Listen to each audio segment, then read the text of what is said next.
Welcome back, children. Today we will be concluding the poem, The Chimney Sweeper, which we had started. I think the last time we met, we had done till stanza 4, but we had not finished the entire stanza. So we were talking about Tom's dream, where Tom had dreamt that he and some of his other co-workers, they were all locked up in coffins of black, and then an angel had come and liberated them. So the last day we had left the children leaping and laughing in the sun and cleaning themselves in a river with their bags left behind, and they had been rising upon clouds and sporting in the wind. Now this cleaning, as I had already told you, is an act of religious purification. Because if you have seen, even in a movie or read in a book, that when a child is born and is Christian by faith, water is used during its baptism. So water has a holy significance. And shining in the sun can have two different connotations. Say, for once, the little wet bodies of the children with the water droplets still clinging on to them may be sparkling as the sun reflects off those droplets. And on the other hand, it may also symbolize that since now these children are so close to God, they are shining like angels, that is, they are glowing. These children have now left their clothing and all their possessions, the bags and everything behind. Now, if you research, you will see that Victorian paintings or paintings of the Romantic era, which is the contemporary time that William Blake was, Blake's contemporary time, you will observe that to depict angels, images of small boys with very pale skins were used. And what makes these children even more angelic is that they rise upon the cloud and play with the wind, just like those paintings where the cherubs were depicted playing in the sky. Anyway, now we come to the remainder of the stanza. And the angel told Tom, if he'd be a good boy, he'd have God for his father and never want joy. Now, being a good boy can mean several things. It can mean that he could be a good chimney sweeper boy, doing his work properly and listening to instructions that have been given to him. He could also be a good little Christian boy, a religious boy who accepts everything that destiny has given him, served him with complete belief in his faith that yes, this has happened to me because God had wanted it to be. I don't have the option to study, I don't have parents, well, this is all God's will. So maybe it can be a good boy like this. This child, in all the sense of the word, is an orphan, Tom. Now the angel says that you don't have to worry now because God is your father and is looking after you since you're a good boy. And this, children, has a tremendous impact on a child who has never known parental love. And as for want of joy, it could mean that now he has so much joy in his life that he does not need any more joy. He will never be lacking joy. This is what they can mean. So you see, the way through religion, these children are being influenced and they are being told to accept their fate without questioning. Now we come to the last stanza, which reads, and so Tom awoke and we rose in the dark, the narrator is saying, and got with our bags and our brushes to work. Though the morning was cold, Tom was happy and warm.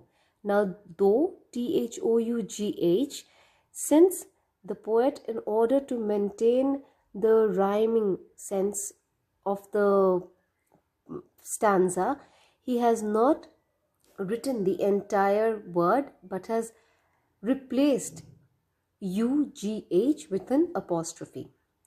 So if all do their duty, they need not fear harm.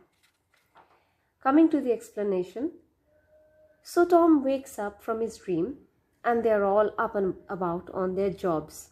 It's early in the morning because chimney sweepers had to start very early in the morning.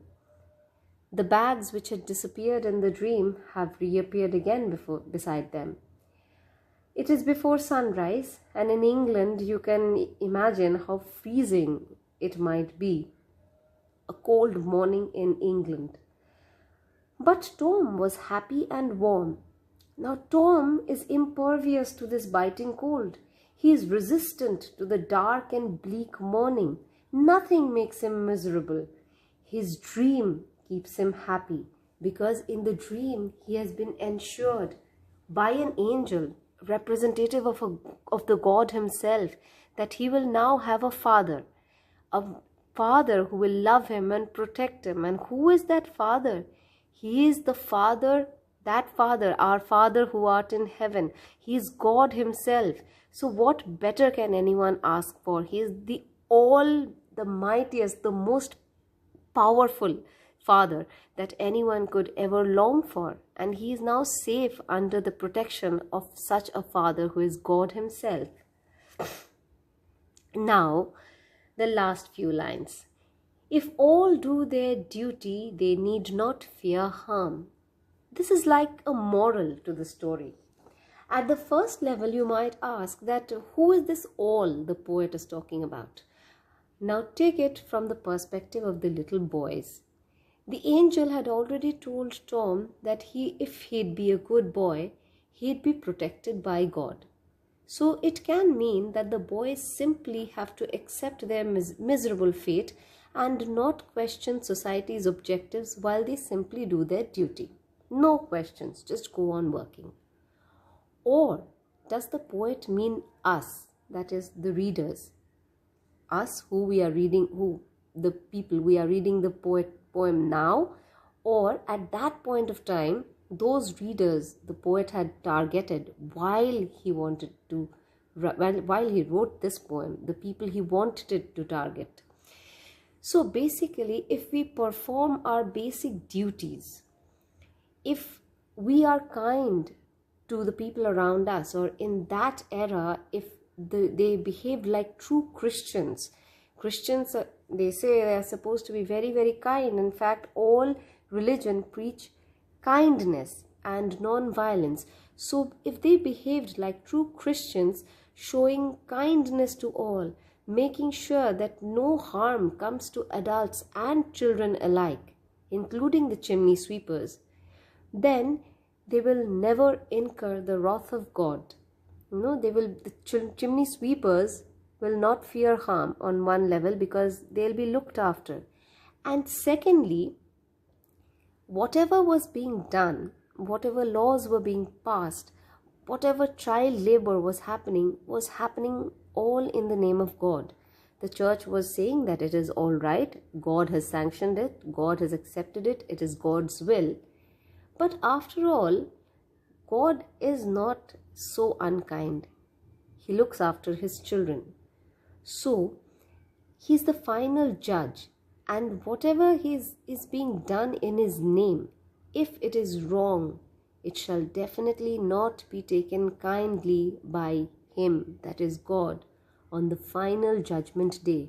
So, it might also mean that people, you, the church, who is coming up with all sorts of these kind of terrible labor laws in the name of God, if you do your actual duty of being kind to everyone around you, then you shall also expect to be forgiven or absolved of your sins by God.